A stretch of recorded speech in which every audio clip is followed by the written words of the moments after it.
Happy mother's day. প্রথমে আমি আমার মাকে বলি, মা ভালোবাসি এবং বলি তোমায় অনেক শুভেচ্ছা। এবং সেই সাথে সাথে সমস্ত পৃথিবীর মা জাতিকে জানাই ভালোবাসা ও শুভেচ্ছা। মানুষ মরে গেলে তার স্মৃতিচারণ করে কি লাভ যদি তাকে বলতে না পারি ভালোবাসি আর তার কিছু ভালো গুণের কথা।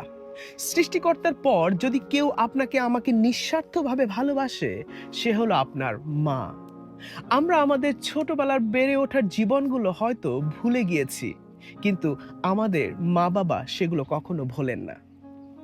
মানুষ আমরা শূন্য ও উলঙ্গ হয়ে পৃথিবীতে এসেছি, এবং মনে রাখবেন আমাদের জীবনের প্রত্যেকটি বিষয় আমাদেরকে শেখানো হয়েছে, এবং আমাদের যে প্রথম শব্দটি তা হলো মা। Love is sincere. রোমিও তার 12 অধ্যায় 9 পদে লেখা আছে, ভালোবাসা নিষ্কপট হোক। Love must be sincere. Sincere love, true love, pure love সবসময় ব্যালেন্স। ভালোবাসায় ব্যালেন্স থাকতে হবে। আমরা অনেক সময় বিয়ের পর আমরা মা বাবার কাছ থেকে আলাদা থাকি। ইটস নট ব্যাড, কিন্তু আমরা অনেক সময় আমাদের নিজের পরিবার নিয়ে এত বেশি ব্যস্ত হয়ে পড়ি যে বাবা মার খোঁজ খবর আমরা রাখি না, এবং অনেক সময় আমরা অনেকটাই উদাসীন। বাইবেলের একটি ভুল ব্যাখ্যা নিয়ে হয়তো আমরা অনেকেই জীবনযাপন করছি। আদি পুস্তক তার 2 অধ্যায় 24 পদে এখানে স্পষ্ট লেখা আছে, এই কারণ মনুষ্য আপন পিতা মাতাকে ত্যাগ করিয়া আপন স্ত্রীতে আসক্ত হইবে এবং তাহারা এক অঙ্গ হইবে। এখানে দুটি কি ওয়ার্ড আছে, একটি হলো ত্যাগ করা এবং আরেকটি হলো আসক্তি হওয়া। এখানে বাবা মার প্রতি দায়িত্ব, ভালোবাসা, সমাদর এগুলো ত্যাগ করার কথা বলা হয়নি। বলা হয়েছে যেন আমাদের আসক্তি ত্যাগ হয়। তাহলে আসক্তি কি?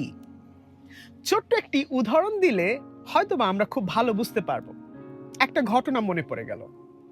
ফ্রান্সিস দা এবং নিপা কিশোরের বড় ছেলে ম্যালভিন কিশোর, সে ছোটবেলায় তার মাকে ছাড়া সে এক মুহূর্ত থাকতে চাইতো না। এমনকি নিপাদি যদি বাথরুমেও যেত, সে দরজায় আঘাত করতো এবং ম্যা ম্যা করে চিৎকার করত। সাধারণত বাচ্চারা এমনই হয়, মার প্রতি ছোটবেলায় একটা আসক্তি থাকে। কিন্তু বড় হলে এই আসক্তিটা, যখন আমরা বিয়ে করি তখন এই আসক্তিটা ত্যাগ করার কথা বলা হয়েছে বাইবেলে। বিয়ের পর ম্যা ম্যা করা যাবে না, মাম্মি বয় হওয়া যাবে না। মা বাবার প্রতি ভালোবাসা, শ্রদ্ধা, তাদের যত্ন নেওয়া এগুলো ত্যাগ করার কথা বলা হয়নি। আমার স্ত্রীকে জুলিকে আমি বলেছিলাম, আমি যাদের ভালোবাসি তুমি যদি তাদের ভালোবাসতে পারো তাহলে তোমার প্রতি ভালোবাসা, শ্রদ্ধা আরো বেশি বেড়ে যাবে। ঠিক আমিও চেষ্টা করব তুমি যাদের ভালোবাসো যেন আমিও তাদের ভালোবাসতে পারি। মা বাবা যেমনই হোক না কেন, তাদের বিচার করার অধিকার বা ক্ষমতা আমাদেরকে দেওয়া হয়নি। জগৎ সম্বন্ধীয় ঈশ্বরের প্রথম আজ্ঞা লেখা আছে, তোমরা পিতামাতাকে সমাদর করিও। 10 আজ্ঞার প্রথম 4টি ঈশ্বর সম্বন্ধীয় এবং পরবর্তী 6টি জগৎ সম্বন্ধীয় আজ্ঞা, এবং প্রথমেই লেখা আছে তোমরা পিতামাতাকে সমাদর করিও।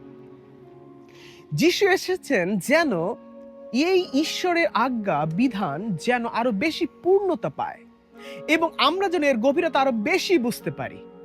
আমি যখন যিশু এবং তার মায়ের সম্পর্ক স্টাডি করছিলাম, মানুষ হিসেবে যিশুর প্রতি ভালোবাসা আরো বেশি বেড়ে গেল। 33 বছরের মধ্যে যিশু 30 বছরই তার পরিবারের সঙ্গে ছিলেন, এবং তিনি প্রভু হওয়া সত্ত্বেও তিনি বাবা মার বাধ্য ছিলেন। যিশুর পরিবার সম্পর্কে বাইবেলে খুব বেশি কিছু লেখা নেই, কিন্তু বাইবেলের একটি ছোট্ট ঘটনা আমি পড়ে আমি বুঝতে পারলাম যে যিশু ও তার মায়ের মধ্যে একটা গভীর সম্পর্ক ছিল। গালিলের কান্না নগরের একটি বিয়ে বাড়িতে যিশু, তার পরিবার এবং তার শিষ্যেরা দাওয়াত পেয়েছিল। যোহন তার 2 অধ্যায় 3 থেকে 5 পদে এখানে একটি ঘটনা আমি পড়ছি। যিশুর মাতা তাহাকে কহিলেন, উহাদের দ্রাক্ষারস নাই। যিশু তাহাকে বলিলেন, হে নারী, আমার সঙ্গে তোমার বিষয় কি? আর আমার এখনো সময় উপস্থিত হয় নাই। যিশুর মাতা পরিচারক দিগকে কহিলেন, ইনি তোমাদিগকে যাহা কিছু বলেন তাহাই করো। এখানে মরিয়ম যিশুকে জানতেন, খুব ভালো করে জানতেন।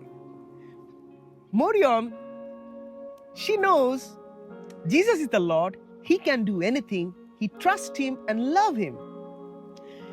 যিশু এখানে ডিনাই করেছেন আমার এখনো সময় উপস্থিত হয়নি, কিন্তু তারপরও মরিয়ম তিনি বলেছেন যিশু যা করতে বলে তোমরা তা করো। তার মানে মরিয়ম যিশু উপর অনেক নির্ভরতা ছিল, এবং যিশু তার মায়ের নির্ভরতা, তার মায়ের বিশ্বাস দেখে আমার মনে হয় যিশু সেই দিন পানিকে তিনি দ্রাক্ষারস তিনি করেছিলেন। প্রথম তার আশ্চর্য কাজ তিনি করেছিলেন, এবং ঈশ্বরের পরিকল্পনা এবং তার মায়ের সম্মানার্থে তিনি এটা করেছিলেন। মানুষ হিসেবে যিশু 100% দায়িত্বশীল সন্তান ছিলেন। বাইবেলে যিশুর বাবা যোসেফ সম্পর্কে তেমন কিছু লেখা নেই। অনেকে স্কলাররা মনে করেন যিশুর বাবা খুব অল্প বয়সে মারা গিয়েছিলেন, এবং যিশু সেই পরিবারের বড় সন্তান হিসেবে তার উপর অনেক দায়িত্ব এসে পড়েছিল।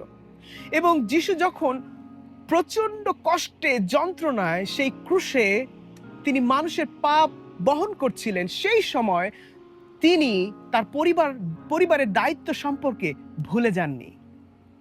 যোহন তার 19 অধ্যায় 26 এবং 27 পদ একটি ঘটনা আমি পড়ছি। যিশুর মাতাকে দেখিয়া এবং যাহাকে প্রেম করিতেন সেই শিষ্য নিকটে দাঁড়াই আছেন দেখিয়া মাতাকে কহিলেন, হে নারী, ওই দেখো তোমার পুত্র। পরে তিনি সেই শিষ্যকে কহিলেন, ওই দেখো তোমার মাতা। তাহাতে সেই দণ্ড অবধি সেই শিষ্য তাহাকে আপন গৃহে লইয়া গেলেন। যিশুর বাবা বেঁচে থাকলে হয়তো যিশু এই কথা বলতেন না। যিশু মৃত্যুর আগ পর্যন্ত তিনি তার মায়ের জন্য চিন্তা করেছিলেন এবং তার মাকে একটি নিরাপদ জায়গায় তিনি রেখে গিয়েছেন। যিশু যাকে খুব বেশি ভালোবাসতেন এবং যিশুকে যে খুব বেশি ভালোবাসতেন সেই শিষ্যের কাছে তিনি তার মাকে রেখে গিয়েছিলেন। আমরা যখন পারিবারিক অর্থনৈতিক সমস্যার মধ্যে দিয়ে যাই বা পারিবারিক অন্যান্য সমস্যার মধ্যে দিয়ে যাই, তখন আমরা অনেকে মা বাবাকে বলি, মা বাবা আর পারছি না, সরি। কিন্তু একটু চিন্তা করে দেখেন যে যিশু যখন প্রচন্ড যন্ত্রণায় কষ্টে ওই ক্রুশে ঝুলছিলেন তখনও তিনি তার মায়ের কথা চিন্তা করছিলেন। তার মায়ের কি অবস্থা হবে তার মৃত্যুর পর তিনি সেই বিষয়ে চিন্তা করছিলেন। দুঃখের বিষয়, আমি এমনও দেখেছি যে মা বাবার মৃত্যুতে সন্তান দেখতে যায়নি, এমন কি তাদের কবরের কাছেও যায়নি। আমি শুনে অত্যন্ত কষ্ট পেয়েছি এবং দেখেছি তারা বিভিন্ন দেশ বিদেশ ঘুরে বেড়ায়, কিন্তু বাবা মার কাছে যাওয়ার সুযোগ হয়নি। মনে রাখবেন, ঈশ্বর আপনার আমার হৃদয় দেখেন। ঈশ্বরের দৃষ্টিকোণ থেকে এবং যিশু ও তার মায়ের প্রতি যে ভালোবাসা, সেটার উপর ভিত্তি করে আজকে আমি চেষ্টা করেছি এই মা দিবসে এর গুরুত্বটা বোঝানোর। God is love. It's mean love is his nature. যদি আপনার আমার মধ্যে ঈশ্বরের ভালোবাসা, আগাপে লাভ থাকে, তাহলে মা বাবা ভাই বোন সন্তান সবাইকে নিয়ে ভালো থাকা যায়। সবাই ভালো থাকবেন। God bless you. Happy Mother's Day again.